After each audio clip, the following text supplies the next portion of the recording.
पिएगा तो मरेगा, पिस्तौल रखेगा तो गोली खाएगा, जो करेगा हत्या होगा, बम रखेगा तो बम चलेगा। अपने बिहार के जनता के लिए जब वो राजा है तो प्रजा के लिए इस तरह का शब्द निकालना, इस तरह की बातें करना, मतलब प्रजा के लिए इस तरीके की बात, हाँ ये गलत है। शराबबंदी उन्होंने किया, गांधी जी की शराबबंदी के लिए 75 नहीं चाहते थे, बिल्कुल सही बात है। आप जानते हैं बिल्ली खंबा नोचे, इनको इतनी गर्मी है। इनको सबसे पहले देखिए, सरकार जब मैंडेट जो मिला था, आरजेडी तीसरे नंबर की ये पार्टी थी, और सब हत्या तो ऐसा हो गया है जैसे आज से 15-20 साल पहले जो हुआ करता था, आज फिर वही परिपाटी स्टार्ट हो गई है। जमीन के लिए, शराब के लिए, पैसे रंगबाजी के लिए, हर जगह। और बलात्कार और दुष्कर्म तो इस कदर बढ़ा है, क्यों नहीं आरजेडी के साथ भी हमारा बहुत अच्छा तालमेल होना चाहिए। ये सब सोच करके ख्याली पुलाव, ये विचारों का मेल है जिसके साथ जो विचार मिनिमम कॉमन ग्राउंड विकास के लिए जनता के प्रति हम लोग उत्तरदायी होते हैं। बिहार में जहरीली शराब ने एक बार फिर से 2 दर्जन से अधिक लोगों की जान ले चुकी है, लेकिन ऐसे में मुख्यमंत्री नीतीश कुमार का मानना है कि जो पिएगा वो जाएगा। नीतीश कुमार का आज भी बयान सामने आया है। तो राष्ट्रीय लोक जनशक्ति पार्टी की तरफ से चंदन जी हैं, प्रवक्ता हैं, पशुपति पारस जो केंद्रीय मंत्री हैं, उनका पक्ष रखेंगे। जानने की कोशिश करेंगे कि शराबबंदी को लेकर तो केंद्रीय मंत्री पशुपति पारस भी कई बार बयान दे चुके हैं। जी हाँ। नीतीश जी बोल रहे हैं कि जो पिएगा वो जाएगा, मतलब ये कौन सा तर्क है बिहार में? बड़ा बिहार सरकार के मुखिया हैं, मुख्यमंत्री हैं, और देश के बहुत बड़े नेता भी कहे जाते हैं, क्या हैं भी। और उनके मुख से अपने बिहार के जनता के लिए जब वो राजा है तो प्रजा के लिए इस तरह का शब्द निकालना, इस तरह की बातें करना, पिएगा तो मरेगा, पिस्तौल रखेगा तो गोली खाएगा, जो करेगा हत्या होगा, बम रखेगा तो बम चलेगा, मतलब प्रजा के लिए इस तरीके की बात, हाँ ये गलत है। शराबबंदी उन्होंने किया, गांधी जी भी शराबबंदी के लिए 75 शराब नहीं चाहते थे, बिल्कुल सही बात है। आप गांधी जी के विचारों पर चलते हैं, लेकिन यह भाषा गांधी जी ने कभी नहीं कहा था कि इस तरीके के आप अपनी प्रजा के लिए, राजा जब इस प्रजा के लिए इस तरीके की बात करेगा तब तो ये अंधेर नगरी चौपट राजा ही कहा जाएगा, ऐसा मेरा सोचना है। और हमारे राष्ट्रीय अध्यक्ष मंत्री पारस जी ने भी इस बात को कहा है। एक सवाल लगातार उठ रहा है कि जिस तरीके से सदन में नीतीश कुमार भाजपा नेताओं पर हमलावर हो रहे हैं, बिहार के सदन में आपका प्रतिनिधि नहीं है, लेकिन बतौर एनडीए गठबंधन में आप उसको कैसे देख रहे हैं? खिसियानी बिल्ली खंबा नोचे, इनको इतनी गर्मी है। इनको सबसे पहले देखिए, ये सरकार जब मैंडेट जो मिला था तो पहले तो ये थर्ड पार्टी, लार्जेस्ट पार्टी जो भी है, पहले आपकी बीजेपी, आरजेडी तीसरे नंबर की ये पार्टी थी, और एनडीए ने तय किया था कि ये मुख्यमंत्री एनडीए के बनेंगे। इन्होंने बार बार कहा मैं नहीं बनना चाहता, मैं नहीं बनना चाहता, लेकिन अंदर से तो बहुत खुश थे कि मुझे प्रोजेक्ट फिर से किया गया है। लेकिन यह रातों रात फिर से, पिछली बार भी एक बार किया था इन्होंने, फिर वहां पर गए। अरे आपको एनडीए ने मुख्यमंत्री बनाया था, आप इस्तीफा देकर या तो मध्यावधि चुनाव में आइए, आप डायरेक्ट वहां जाकर के मिल करके, आपको मालूम होगा जैसे ही वहां जाने के बाद जिस तरीके से एनडीए का गवर्नमेंट चल रहा था, इतनी शांति से, इतने अच्छे से सब कुछ बढ़िया चल रहा था। और अभी मैं नहीं कहता, आपके सारे अखबारों में, सारे मीडिया में, इलेक्ट्रॉनिक प्रिंट सारे मीडिया में आप जाकर देख लीजिए, सब हत्या तो ऐसा हो गया है जैसे आज से 15-20 साल पहले जो हुआ करता था, आज फिर वही परिपाटी स्टार्ट हो गई है। जमीन के लिए, शराब के लिए, पैसे रंगबाजी के लिए, हर जगह। और बलात्कार और दुष्कर्म तो इस कदर बढ़ा है कि अब इसका बयां करना मुश्किल। इनको तो इस्तीफा देना चाहिए और इनको तो मुख्यमंत्री बने रहना ही नहीं चाहिए, सबसे पहली बात। क्या कि एनडीए का प्रोजेक्ट किए हुए थे और सबसे छोटी पार्टी थी, इनको तो पहले ही इस्तीफा देना चाहिए था। जी हाँ। एक बिहार में परसेप्शन लगातार बनता जा रहा है कि पशुपति पारस के जो सांसद हैं, उनके जो पार्टी के नेता हैं, वो उनके पास नहीं रहेंगे, 24 के पहले भाग जाएंगे। क्या पशुपति पारस अपने सांसदों को रोक पाएंगे? मैं ये जानना चाहता हूं, आपसे ही खुद पूछना चाहता हूं, जब से ये सांसद बने, आज 2024 में लोकसभा का चुनाव है, आज 2022 है, मतलब अगले 2 साल में इसके चुनाव होने हैं, और ये 3 साल बीत चुके हैं। जब 3 साल बीत चुके हैं और 1 साल पहले हमारी पार्टी में स्प्लिट हुआ जी, 1 साल से अभी तक तो कहीं गए नहीं। हर सभा, हर सम्मेलन, चाहे वो दिल्ली का हो, प्रेस कॉन्फ्रेंस हो, चाहे यहाँ अभी कुछ दिन पहले स्थापना जी, दिवस हम स्थापना लोगों ने दिवस। मनाया था रविंद्र भवन में, जी। सारे सांसद हमारे साथ में थे, सारे लोगों ने एकजुटता का प्रदर्शित किया है, सारे लोगों ने पशुपति पारस जी, आदरणीय पशुपति पारस जी के ये में ये जाहिर किया जी, जी। उनके साथ में है।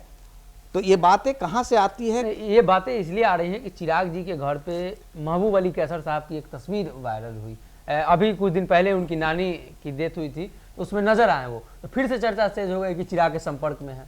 कुछ घटनाएं, कुछ चीज़ें ऐसी होती है, कहीं शादी विवाह, कहीं मरण जो मृत्यु होती है, कहीं पर जाते हैं तो वहाँ पर राजनीतिक बातें नहीं होती है, व्यक्तिगत लोग का आना जाना होता है। वहाँ पर फोटो एक खिंचा जाने मात्र से ये ना समझ लिया जाए कि महबूब अली कैसर जी छोड़ करके जा रहे हैं। उन्होंने तो कई बार, और उन पर एक दो बार और ये प्रश्न किया गया था मीडिया के द्वारा, उन्होंने कई बार दावा के साथ ये भी कहा कि मैं यहीं पर हूँ। उन्होंने कहा कि ये इस तरह की जो गलतफहमी पाली जा रही है ये गलत है, गलत अफवाह है।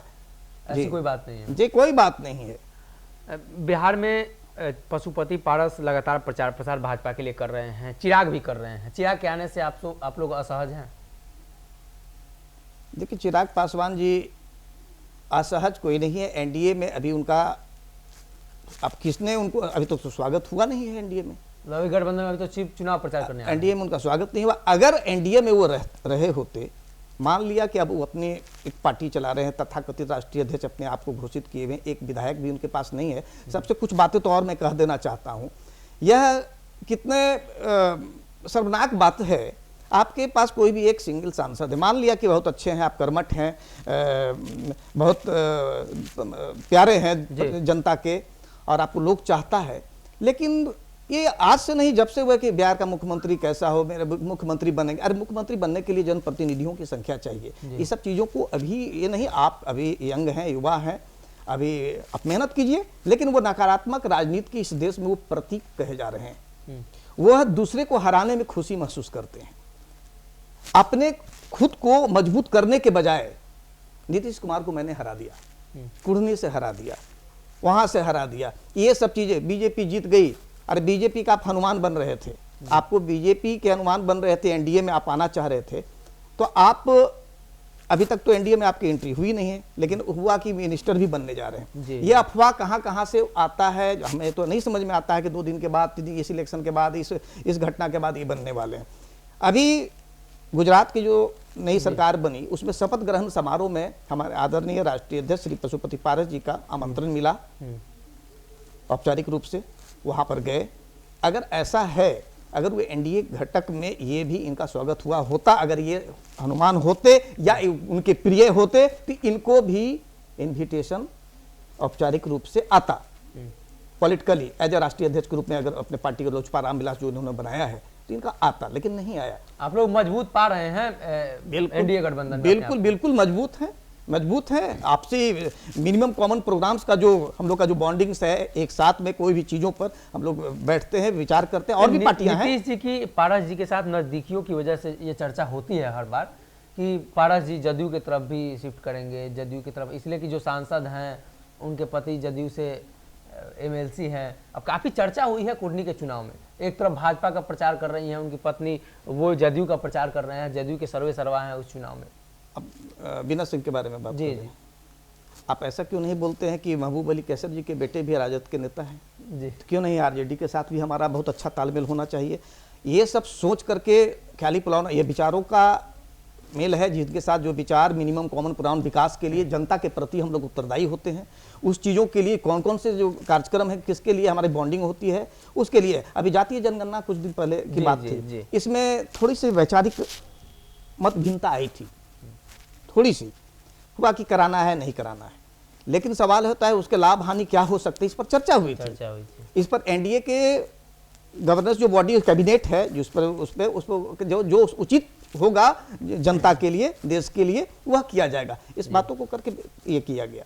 तो हम लोग हर बार इस पर डिबेट होता है क्या क्या होना चाहिए, ऐसा कहीं से कोई हम लोग के बीच में ये नहीं है, विरोधाभास नहीं है। 2024 चुनाव को लेकर भी कहा जा रहा है कि चिराग हाजीपुर से लड़ेंगे, तो चाचा पशुपति पारस भी हाजीपुर से लड़ेंगे? स्वाभाविक सी बात है। आप उनके 1977 से हमारे राष्ट्रीय अध्यक्ष पशुपति पारस जी विधायक रहे, और जब रामविलास पासवान जी हमारे लोजपा के जो संस्थापक हमारे नेता, वो जब थे वहाँ से, जब लोकसभा वो जब हाजीपुर से जब जीते, तो वह लौली सीट जो खाली हुई थी, तो पशुपति पारस जी को उन्होंने कहा कि तुम यहाँ से खड़ा हो। उन्होंने कहा था अपने मुँह से भी, पारस जी ने कई बार कहा है। तो मेरा कहना ये है, उत्तराधिकारी की बात कर रहा हूँ, इसको दूसरे मोड पर नहीं जाइएगा। हाजीपुर में अब तो चिराग जी बड़ा हो गए थे, अब वो भी जम्मू से सांसद थे। उसके बाद हुआ कि माताजी लड़ेंगी, चिराग जी की माताजी लड़ेंगी, लेकिन हुआ अंत में, अंततः क्या हुआ, पारस जी को हाजीपुर का उत्तराधिकारी घोषित करके सीट दे करके, जबकि वो लड़ना नहीं चाहते थे, उनको देखकर मैं भी था, मैं कैंपेनिंग में हम थे, हर जगह मैं भी था, आंखों देखी बात बता रहा हूँ, तो उनको दिया गया। तो राजनीतिक उत्तराधिकारी के रूप में घोषित रूप इनको किया जा चुका है। हाँ, ये है, सही है। आप रामविलास पासवान जी बहुत बड़े नेता थे, दलितों, शोषितों, दलितों के उनके पुत्र हैं, तो प्रभाव तो उनका भी रहता ही है जी, बड़े उनके पुत्र हैं। और सवाल उठता है कि, लेकिन मैं बताता हूँ, कर्मठता और जितने भी उनमें जो भी चीज़ें हैं, लेकिन वो नकारात्मक राजनीति कर रहे हैं। मैं आप लोग भी समझ रहे हैं, वो दूसरे के हारने पर खुश होते हैं कि हम हरवा दिया। पॉजिटिव राजनीति नहीं कर रहे हैं। मैं इतना ही कहना चाहता हूँ, उससे ज़्यादा मैं कुछ नहीं बोलूँगा। बाकी बहुत सारी बातें हमारे बड़े नेता हमेशा बात उनके बारे में कहा है। चंदन जी थे, इन्होंने स्पष्ट किया है कि पशुपति पारस एनडीए गठबंधन के मजबूत स्तंभ है। गुजरात चुनाव का हवाला इन्होंने दिया है, और गुजरात के शपथ ग्रहण समारोह में पशुपति पारस गए थे, लेकिन चिराग नहीं गए थे। बड़ा बयान इन्होंने दिया, और एक बात इन्होंने स्पष्ट कर दी है कि एनडीए में अभी तक चिराग तो है नहीं। अब आने वाले दिनों में क्या होता है वो तो शीर्ष नेतृत्व जाने। अगर ये वीडियो पसंद आई और वह बिहार के राजनीति और बिहारियत से सरोकार रखेनी, तो सब्सक्राइब बटन दबा के चैनल के सब्सक्राइब कर ली। ओजे एगो घंटी बा, ओकरा बटन दबा देला से कुल सटीक और मारक खबर रुआ मुफ्त में मिल जाई। अगर रुआ पत्रकारिता के हमनी के नया प्रयोग में सहयोग कर चाहतानी, तो ज्वाइन बटन दबा दी। पेटीएम नंबर नोट कर ली, 938681